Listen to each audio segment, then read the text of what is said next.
पाठ 10.3 कारक केस।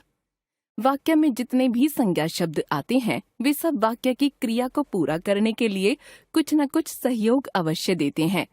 जैसे मदन ने मीरा को किताब दी, बच्चे ने चम्मच से दूध पिया, मगरमच्छ नदी से बाहर आया। यहाँ वाक्य एक में क्रिया है देना। इस क्रिया को पूरा करने में 3 संज्ञाएं मदद कर रही हैं, मदन, मीरा तथा किताब। अर्थात दी जाने वाली वस्तु है किताब। जिस व्यक्ति को किताब देने की क्रिया हुई है वह है मीरा। किताब देने का कार्य किया गया है मदन के द्वारा। वाक्य 2 में क्रिया है पीना। इसको पूरा करने में सहयोग दे रही हैं 3 संज्ञाएं, बच्चे, चम्मच तथा दूध। अर्थात पी जाने वाली वस्तु है दूध, दूध पिए जाने का साधन है चम्मच, दूध पीने वाला व्यक्ति है बच्चा। वाक्य 3 में क्रिया है बाहर आना। इस क्रिया को पूरा करने में सहयोग देने वाली संज्ञाएं हैं मगरमच्छ तथा नदी। अर्थात नदी से बाहर आने वाली संज्ञा है मगरमच्छ, मगरमच्छ जहाँ से बाहर आया है वह संज्ञा है नदी। इस तरह आप देख सकते हैं कि वाक्य में आने वाले प्रत्येक संज्ञा शब्द का वाक्य की क्रिया के साथ कोई न कोई संबंध अवश्य होता है। व्याकरण में इस संबंध को ही कारक कहते हैं। कारक से यह पता चलता है कि वाक्य में आने वाला संज्ञा या सर्वनाम शब्द वाक्य की क्रिया को पूरा करने में कौन सी भूमिका निभा रहा है। कारक की परिभाषा: वाक्य में प्रयुक्त संज्ञा या सर्वनामों का वाक्य की क्रिया के साथ जो संबंध होता है उसे कारक कहते हैं।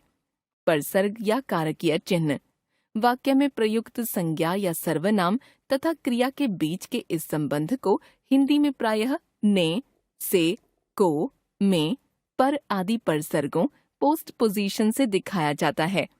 इन्हीं परसर्गों को कारकीय चिन्ह कहते हैं। कारक के भेद: कारक के मुख्यतः 6 भेद हैं। कर्ता कारक: कारकीय चिन्ह शून्य, ने, से, के द्वारा। निम्नलिखित वाक्यों को देखिए। बच्चे पतंग उड़ा रहे हैं, लड़कियां हंस रही हैं। वाक्य 1 में पतंग उड़ाने की क्रिया करने वाली संज्ञा है बच्चे। वाक्य 2 में हंसने की क्रिया करने वाली संज्ञा है लड़कियां। वाक्य में संज्ञा के जिस रूप से यह पता चले कि वह संज्ञा क्रिया करने का कार्य कर रही है तो वह संज्ञा कर्ता कारक में कही जाती है। ध्यान रखिए, कर्ता कारक का चिन्ह केवल ने ही नहीं है। ने के अलावा शून्य, से, के द्वारा भी कर्ता कारक की सूचना देते हैं। देखिए नीचे दिए गए उदाहरण। कर्ता कारक के कारकीय चिन्हों का प्रयोग। कारकीय चिन्ह प्रयोग: शून्य, लड़का सो रहा है, वह लिख रही है, कुत्ता भौंक रहा है। ने, किसानों ने फसल काट ली है, सिपाही ने चोर को पकड़ लिया है, बच्चों ने फिल्म नहीं देखी। से, के द्वारा, बच्चे से लिखा नहीं जा रहा, राष्ट्रपति के द्वारा उद्घाटन किया जाएगा। कर्म कारक कारकीय चिन्ह शून्य, को। वाक्य की जिस संज्ञा पर क्रिया का फल या प्रभाव पड़ता है वह संज्ञा कर्म कारक में कही जाती है। निम्नलिखित वाक्यों को देखिए। माँ बच्चे को बुला रही है, उसने किताब फाड़ डाली, बच्चे तबला बजा रहे हैं। कर्म कारक के कारकीय चिन्हों का प्रयोग।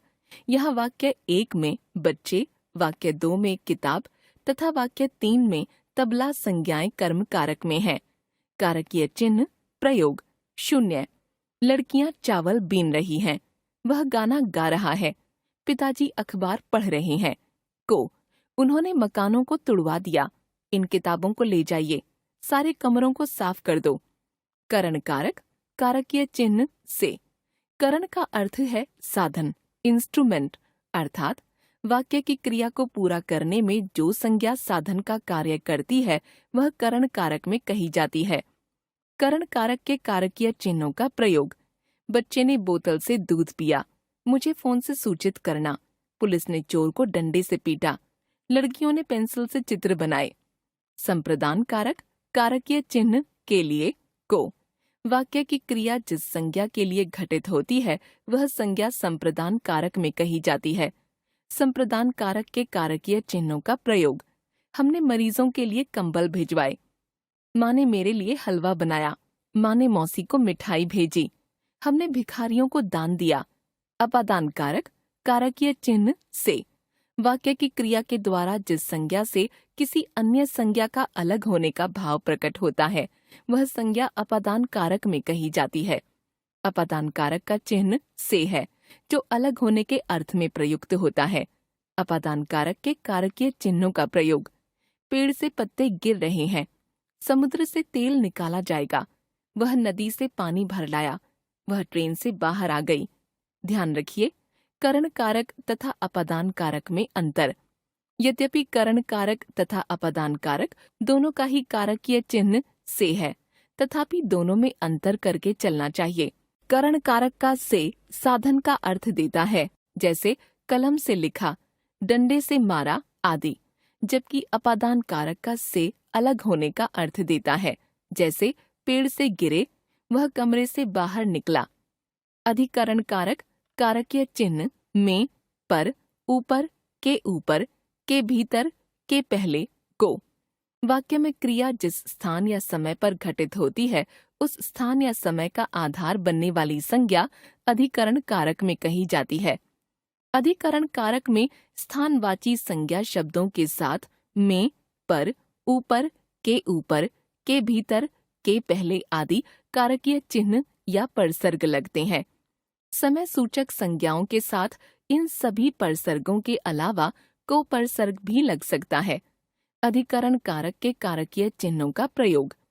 बिल्ली रसोई में है, बच्चे छत पर खेल रहे हैं, वह मेज के ऊपर पैर रखकर बैठा है।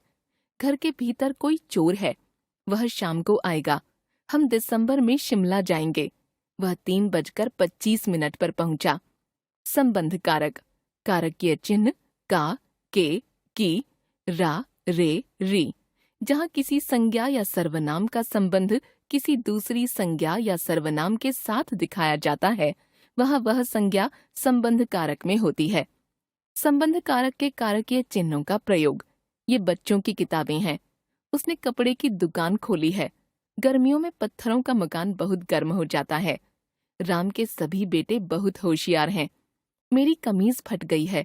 हमारी कहानियां पत्रिका में छपी हैं। संबोधन कारक कारकीय चिन्ह अरे, हे, रे, ओ आदि। जब वाक्य में किसी संज्ञा का ध्यान आकर्षित किया जाए या उसे संबोधित किया जाए तो वह संज्ञा संबोधन कारक में कही जाती है। संबोधित संज्ञा के पहले प्रायः हे, रे, अरे आदि विस्मयादि सूचक अव्यय लगाए जाते हैं। संबोधन कारक के कारकीय चिन्हों का प्रयोग। अरे लड़के, इधर मत बैठ। हे भाई, जरा इधर तो आना। भाइयों और बहनों, अपने प्यारे नेता को वोट दें। लड़कियों, चाकू से मत खेलो। हमने सीखा, वाक्य में प्रयुक्त संज्ञाओं का उस संज्ञा की क्रिया के साथ जो संबंध होता है उस संबंध का नाम कारक है। यह संबंध इस आधार पर तय होता है कि वाक्य की संज्ञा कौन सा प्रकार्य कर रही है तथा क्रिया को पूरा करने में क्या सहयोग दे रही है। हिंदी में मुख्य 6 और कुल 8 कारक माने गए हैं।